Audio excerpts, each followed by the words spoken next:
Meantime, 4 airline bosses want the government to abolish the airport departure tax, saying its negative impact on the economy outweighs any benefits from the revenue raised.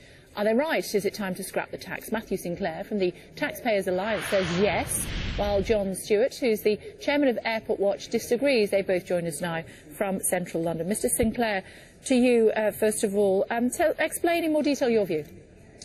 We have here a tax on people's holidays, which the government found to be excessive years ago on their own research, excessive compared to the environmental objectives it's supposed to be achieving. Now we've got a new tax coming through because aviation's being included in the European Union emissions trading system. And I think, quite simply, double taxing people's holidays is wrong, is unfair, and is a particular burden which is going to hit the tourism industry, is going to hit people in their pockets when they can afford it least. It should be scrapped. Let's put that point, should we, to John Stewart, Chair of Airport Watch. John, it's affecting holidaymakers, and there are 30 million fewer overseas visitors to the UK in the past 5 years as a result of this tax. So says Mr O'Leary from Ryanair. I think that's Mr O'Leary claiming that, but in reality he's moaning. Because what he's forgetting to say is that the aviation industry doesn't pay any tax on fuel, it's exempt from VAT. That means it's getting a tax break of around £11 billion a year, which the country is losing. Air passenger duty only makes up about £2 billion, so therefore there's a £9 billion deficit.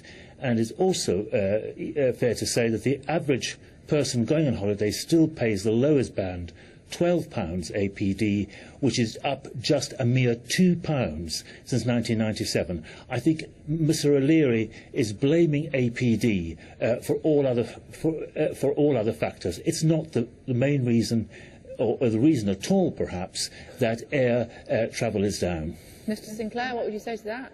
Look, we have here this imaginary what the tax burden should be. But look around the world, look around Europe, and Britain has exceptionally high taxes on flights. It has just about the highest tax in the world, has the highest taxes in Europe.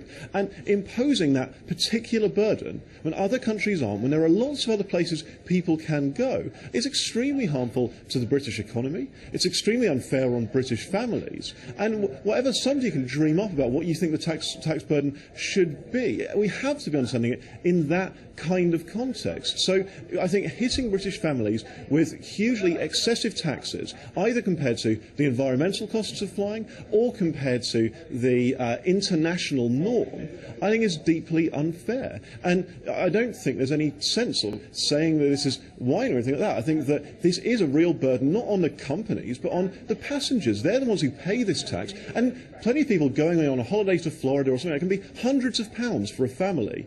And that is a very real burden, which it isn't fair to impose on them to this extent. When there's another tax coming in, we shouldn't be double taxing people's holidays. Mr Stewart. The two taxes have separate purposes. Air passenger duty has always been there since Kenneth Clarke first introduced it in the early 1990s to make up for the loss of general taxation that aviation doesn't pay. The environmental trading scheme that's been talked of, that's to do with an environmental tax, that's to do with emissions. They're two separate things, and I suspect the industry is conveniently messing them up. It is true to say that Britain, other countries don't pay air passenger duty, but what is interesting is that other countries are beginning to follow the lead of Britain. Germany is looking to introduce a ticket tax, the Netherlands have experimented with it, other countries are saying air passenger duty in Britain works, we want the same. Oh, come on. Other countries have tried this and they've abandoned this. Other countries introduced these taxes and then have either dramatically cut or abolished them. That's why Britain stands apart as a country imposing a particular burden on holidaymakers, a particular burden on anyone with temerities who wants to be a tourist and visit here. We need to be, if we want to take advantage of things like the Olympics, we want people to keep coming here, we want Britain to take advantage of that income that tourism can bring. We can't keep standing out as the country which imposes the highest taxes on aviation. And that is a very real problem for families. And the government's looked at this. There's been research. The Aviation Cost Assessment, which has found this tax is excessive compared to its environmental obligations. Now we're adding a whole new tax and we're going to keep the old one. It just can't be fair. I've said before, they have separate purposes, those two taxes. It's not double taxing. They're completely... just wait a minute. They're complete... No, let me just finish. If I can finish, they're completely separate taxes. And the average person, the average household in the country is paying an extra £360 a year in order to make up for the lack of tax that the aviation industry pays through no tax on fuel, through being exempt for VAT. We don't believe that's fair, because that's a burden on all families in the country, and particularly on the poorest families who fly the least. Look, air passenger duty has always been sold by politicians as an environmental tax. It was studied by them, and they found it was excessive. So to now say, oh, well, now we just want this tax, we just want to take money off holidaymakers who've paid income tax on that money, who pay all of the other taxes that go with going on holiday, to have this additional burden on people who have plenty of other burdens on their finances already. We're now going to double tax their flights as well. Is deeply, deeply unfair. Bringing in tax after tax and deciding, well, that's separate, we're going to forget about that one, we're going to bring in this new tax, but we've got another purpose we've dreamed up, which we're going to spend this tax on. Imposing an additional burden is both makes Britain less competitive compared to our peers, and means that holidaymakers are facing a simply unfair burden.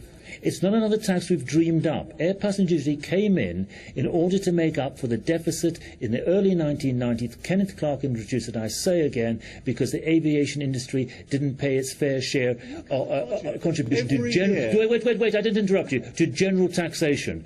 Now, as we well know, the other tax we're talking about from Europe is an environmental tax, a carbon tax. They're completely separate things. So to talk about double taxing, I think is a little bit misleading, if I may say so.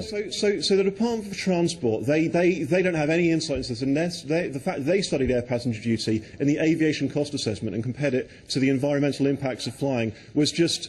was an act of insanity. Gordon Brown repeatedly including us in the environmental sector of the budget. You're going to ignore all that, and you're going to decide that this isn't an environmental tax, and that we're not now double taxing passengers, because that is what we're doing. You can try and fight that simple reality. Gentlemen, we would love to hear more and more about this, but sadly we're going to have to leave it there. We are out of time. I know that you're both in the same studio. You can take it off air with you. Thank you very much indeed. Thanks a lot.